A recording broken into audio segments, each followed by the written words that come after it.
Ya, Assalamualaikum semua. Apa khabar hari ni? Khabar baik. Waalaikumsalam, khabar Semua baik. sihat ya? Sihat. Alhamdulillah cikgu. Hari ni semua datang? Tak ada Datang. yang tak datang. Datang. Okey, hari ni kita akan belajar satu topik baru. Tapi sebelum tu cikgu akan tunjuk satu video dulu supaya awak tengok apa yang kita akan belajar hari ni. Kejap ya. Nampak ke? Belum nampak. ada. Tak keluar lagi. Ya ke? Sekejap.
Okey, berdasarkan video ni, apa yang kamu rasa kita akan belajar hari ni? Sampah. Sisa sampah. Sampah. Betul, sampah tapi lebih kepada sisa domestik iaitu kita akan tengok apa itu sisa domestik.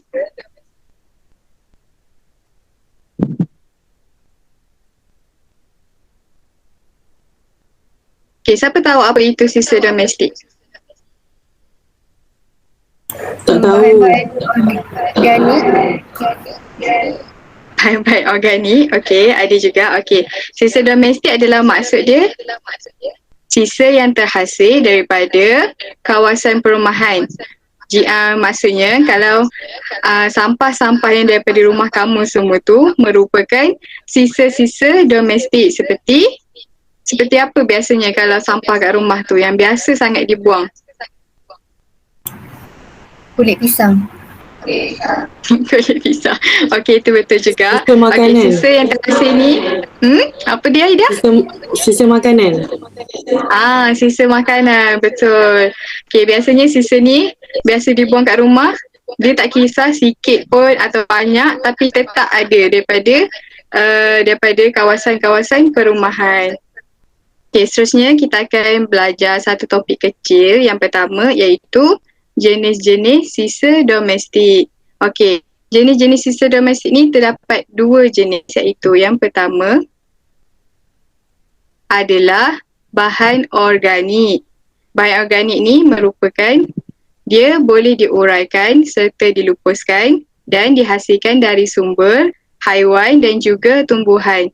Okey, contoh-contoh bahan organik yang pertama adalah sisa makanan yang Aida cakap tadi. Yang kedua adalah sisa kebun. Yang ketiga adalah kertas. Kenapa kertas dibuat daripada bahan organik?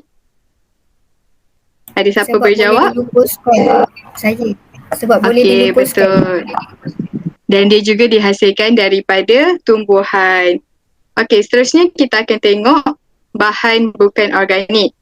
Bahan bukan organik merupakan sukar diuraikan serta dilupuskan dan ianya dihasilkan dari sumber mineral. Okey.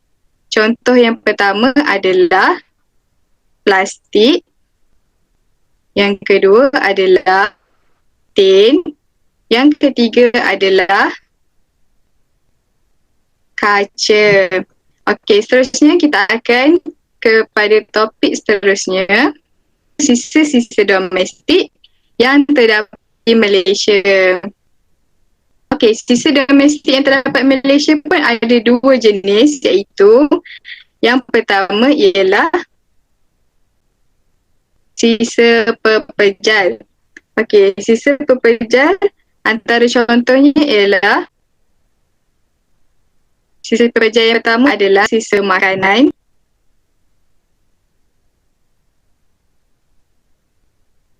Yang ketiga adalah plastik. Yang keempat adalah perabot. Okey, seterusnya kita akan tengok sisa cecair, iaitu juga sisa domestik yang terdapat di Malaysia. Antara sisa cecair yang terdapat di Malaysia adalah minyak masak dan juga sisa umbahan. Okey, setakat ni semua faham? Faham cikgu. Cikgu. Okey, seterusnya kita akan beralih kepada topik yang ketiga, iaitu kesan pembuangan sisa domestik di Malaysia. Okey, kesan yang pertama adalah pencemaran. Okey, berdasarkan pencemaran ni, awak rasa apa yang menyebabkan pencemaran daripada kesan pembuangan sisa domestik ni? Pencemaran bau. Okey, betul. Okey, tapi yang pertama kita akan lihat iaitu pencemaran air. Pencemaran air merupakan sumber air terutama sungai akan tercemar apabila sampah sarap dibuang ke kawasan sumber air. Contohnya, kalau kita tengok biasa kalau sampah banyak sangat dekat sungai menyebabkan air tercemar dan ianya akan memudaratkan kepada manusia juga. Okey, seterusnya pencemaran yang kita boleh lihat adalah pencemaran udara. Pencemaran udara di mana udara tercemar disebabkan oleh pembakaran sisa domestik di tapak pelepusan sampah. Okay, bila sampah tu dibakar, maka dia akan naik, habuk-habuk akan naik ke udara menyebabkan pencemaran udara. Okey, seterusnya adalah yang seperti yang Misha cakap tadi adalah pencemaran bau, iaitu di mana timbunan sisa domestik yang tidak diurus dengan baik menyebabkan bau. Bila sampah dah banyak, maka dia akan menyebabkan bau yang tidak menyenangkan. Okey, seterusnya adalah wabak penyakit, iaitu di mana sisa pembuangan sampah ni menjadi tempat penularan wabak penyakit yang disebarkan oleh haiwan seperti tikus, lipas dan juga lalat. Okey, haiwan-haiwan ni akan menyebabkan penyakit seperti penyakit taun, demam, denggi, malaria, zika dan juga rotavirus. Okey, rotavirus ni adalah satu penyakit yang boleh menyebabkan diarrhea, iaitu kita boleh cerit-berit. Biasanya dia akan kena kepada kanak-kanak yang berumur 5 tahun ke bawah. Kesan yang seterusnya adalah peningkatan kos penyelenggaraan. Bila sampah dah banyak, maka kos penyelenggaraan pun semakin meningkat. Itu di mana ianya akan meningkatkan kos penyelenggaraan yang diuruskan oleh kerajaan, yang itu khususnya pihak berkuasa tempatan. KPBT dekat kawasan tu akan menguruskan kawasan yang mempunyai sisa domestik. Okey, kos penyelenggaraan ni dia tinggi disebabkan untuk menguruskan kos penyelenggaraan tapak pelepusan, iaitu baik pulih kemusnahan, perawatan air tercemar dan juga gaji pekerja pembersihan. Okay, bila dah banyak sisa domestik, maknanya pekerja pun semakin meningkat untuk uruskan. Jadi, gaji pun semakin bertambah. Okey, seterusnya adalah banjir kilat, iaitu bila sikap tindak bertanggungjawab penduduk yang membuang sisa domestik ke dalam longkang, parit, sungai akan menyebabkan aliran air tersekat. Okay, longkang kan kecil, jadi bila sampah dah dibuang dalam longkang, maka aliran tu tidak baik, sampah pun tersekat menyebabkan banjir kilat boleh berlaku. Seterusnya kita akan tengok langkah-langkah untuk mengurangkan kesan pembuangan sisa domestik di Malaysia. Okey, siapa tahu amalan 3R? Apa itu 3R? Reuse, Siapa yang tahu? reduce, recycle. Okey, betul. Pandai Misha. Okey. Yang pertama, amalan 3R yang pertama adalah mengurangkan, iaitu reduce, iaitu mengurangkan apa-apa sahaja yang boleh menyebabkan sampah seperti penggunaan beg plastik dan juga bekas polistirena. Okey, macam ni kalau kita nak kurangkan penggunaan beg plastik biasanya? Apa cara kita nak kurangkan penggunaan beg plastik? Bawa shopping bag sendiri. Okey, pandai betul. Kita boleh bawa beg daripada rumah untuk kurangkan penggunaan plastik. Sekarang plastik pun 1-2% kan. Okey, seterusnya. Yang kedua adalah menggunakan semula, iaitu kita gunakan semula bekas minuman, surat khabar, majalah atau kita juga boleh mendermakan buku-buku dan pakaian yang kita tidak gunakan kepada orang yang lebih memerlukan. Okey, seterusnya adalah kita semula, iaitu ataupun recycle, iaitu menghasilkan barangan baru daripada barangan terbuang seperti penghasilan kraft tangan dan juga baja kompos. Okey, seterusnya kita tengok kepada penggunaan teknologi terkini, iaitu penggunaan logi waste to energy, iaitu WTE. Bila kita guna penggunaan logi waste to energy ni, dia dapat mengurangkan penghantaran sisa domestik sehingga 85%. Maksudnya dia boleh kurangkan sisa domestik ni dihantar kepada tempat pelupusan sampah. Maka sampah kat tempat pelupusan sampah pun akan berkurang. Sebenarnya dapat mengurangkan pencemaran bau. Okey, siapa tahu logi waste to energy ni ada dekat mana? Tak tahu. Okay, logi waste to energy ni dia berada di Pulau Langkawi, Kedah. Kat Ipoh? Okey, bukan. Dia ada dekat Pulau Langkawi. Dia satu dekat Pulau Langkawi. Okey. Okey, seterusnya adalah kita penggunaan teknologi ni kita buat juga penciptaan pinggan daripada ubi kayu. Kan ada dulu pernah yang polistirena kita tukar kepada ubi kayu, maka pinggan tu boleh dimakan semua. Apa lagi teknologi sekarang yang kita guna macam ubi kayu ni? Apa lagi penggunaan yang kita tukar? Straw daripada betul. Kita guna apa tu tak ingat, tapi daripada straw apa tu? yang viral tu. Okey, kita okey, betul. Kita guna straw daripada kertas dan juga coffee bean pun ada juga dia gunakan straw yang boleh dimakan. Okey, seterusnya adalah penguasaan undang-undang di mana pihak berkuasa tempatan akan mengenakan denda dan hukuman yang lebih berat kepada orang ramai yang membuang sampah merata-rata. Okey, seterusnya juga dikeluarkan iaitu Akta Pengurusan Sisa Pekerja dan Pembersihan Awam 2007, iaitu Akta 172.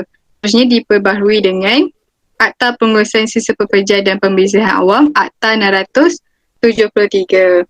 Langkah yang seterusnya adalah pendidikan, di mana program pendidikan tentang penjagaan alam sekitar diterapkan kepada generasi-generasi. Sebenarnya daripada awal lagi kita dah terapkan kepada generasi supaya sentiasa menjaga alam sekitar.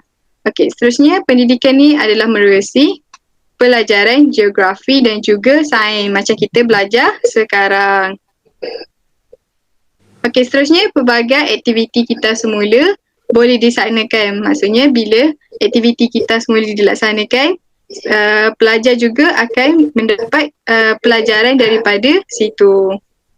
Okey, yang terakhir adalah Kempen iaitu di mana kempen ni dilakukan secara menyeluruh melalui pelbagai media sosial. Sekarang kan banyak media sosial yang boleh kita war-warkan seperti Instagram, Facebook, Twitter dan sebagainya.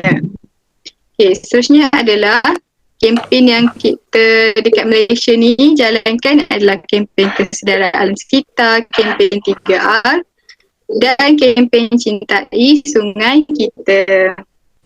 Kamu dah faham apa yang saya terangkan?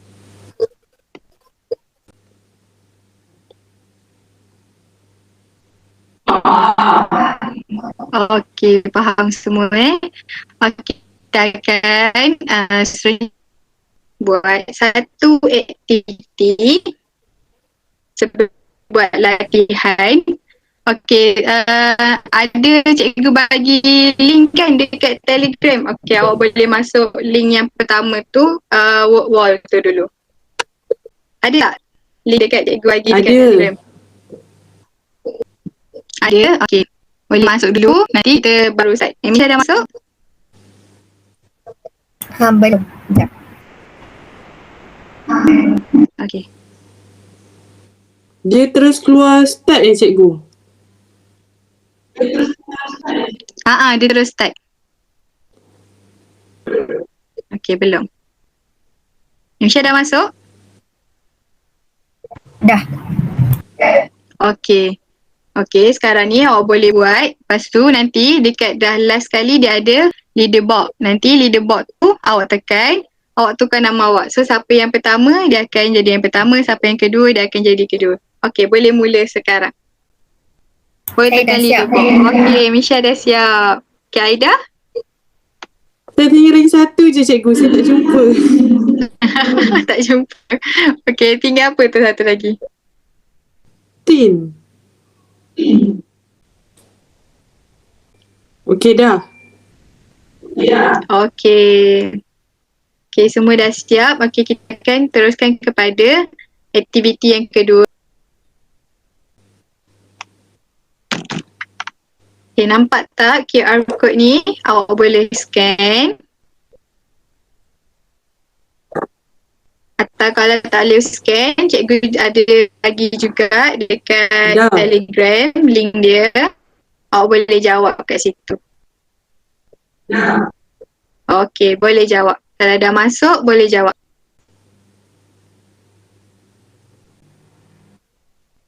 Misha dah ke? Dah, tengah jawab. Okey.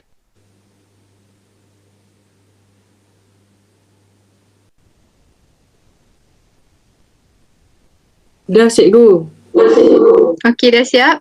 Misha dah sampai mana? Kejap cikgu. Okey.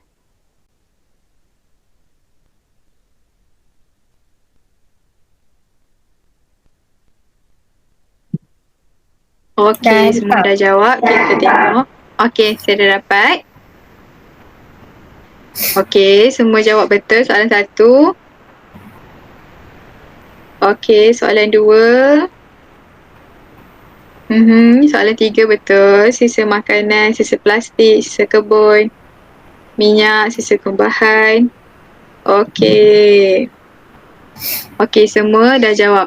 Okey, sekarang ni cikgu nak salah satu daripada kamu buat rumusan apa yang kita belajar pada hari ini. Okey, siapa yang boleh?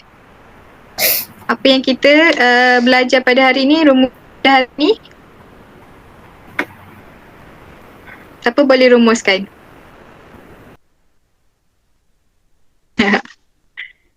Yang pendek-pendek saja pun tak apa. Apa yang awak dapat? Apa pada Saya cuba boleh. pada hari Apa yang saya dapat hari ni, boleh. kita Silakan. belajar tentang sisa domestik. Sisa domestik boleh terdiri daripada bahan organik dan bahan bukan organik. Kalau pelupusan sisa domestik ni tidak dilakukan dengan betul, boleh berlakunya pencemaran seperti pencemaran udara, pencemaran Betul. air dan pencemaran bau.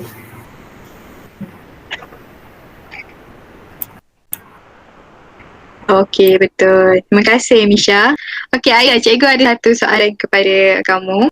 Okey, apa nilai murni yang awak dapat daripada belajar Untuk kita pada hari pembelajaran sikap bertanggungjawab. betul. Jadi sihat. Kebersihan. Okey, cikgu akan rumuskan pembelajaran kita pada hari ini. Okey, secara keseluruhannya kita hendaklah menjaga alam sekitar dengan mengurangkan pembuangan sisa domestik supaya ianya dapat memberikan kesejahteraan yang baik kepada manusia serta alam flora dan fauna. Okey, tamatlah kita punya pembelajaran pada hari ini. Okey, terima kasih semua pelajar. Terima kasih cikgu. Terima kasih cikgu. Okey, terima kasih.